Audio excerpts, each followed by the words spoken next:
TCSच्या नफ्यात 30% वाढ. भारतातील आघाडीचे सॉफ्टवेअर कंपनी TCSने चौथ्या तिमाहीत 13,718 कोटींचा नफा कमावला. कंपनीच्या ॲट्रिशन रेटमध्ये मात्र वाढ झाली आहे. कंपनीने 31 रुपयांचा फायनल डिव्हिडंड जाहीर केला आणि यामुळे संपूर्ण वर्षभरात कंपनीने दिलेला डिव्हिडंड हा एकूण 110 रुपये प्रति शेअर होईल असं सांगण्यात आलेलं आहे. स्पाइसजेट 500 कर्मचाऱ्यांना काढणार, ही बातमी समोर येत आहे. कर्जबाजारी एअरलाईन स्पाइसजेटचा पाया अजूनच खोलात गेला आहे. खर्च कमी करण्यासाठी कंपनी आता 500 कर्मचाऱ्यांना कामावरून काढून टाकणार. कंपनीकडे सध्या 6,800 कर्मचारी आहेत आणि याचवेळी कंपनीकडे स्वतःच्या मालकीची फक्त 13 विमाने आहेत, तर 14 विमाने ही लीजवर घेतली आहेत.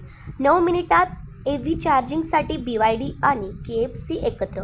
जगातील अग्रगण्य EV कंपनी BYD आणि फास्ट फूड चेन KFC यांनी चीनमध्ये अनोख्या भागीदारी केली आहे. या भागीदारी अंतर्गत दोन्ही कंपन्या 9 मिनिटात EV चार्जिंगसाठी ड्राईव्ह थ्रू सुरू करतील. BYDने नुकतीच त्यांची second generation blade battery launch केली आहे.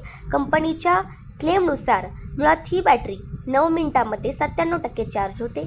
इस्लामाबादमध्ये सिक्युरिटी लॉकडाऊन. इराण आणि अमेरिका यांच्यातील चर्चेची पहिली फेरी पाकिस्तानची राजधानी इस्लामाबाद येथे उद्यापासून सुरू होणार आहे आणि या पार्श्वभूमीवर शहरात सिक्युरिटी लॉकडाऊन लावण्यात आलेले असून 2 दिवसांची सार्वजनिक सुट्टी जाहीर करण्यात आली.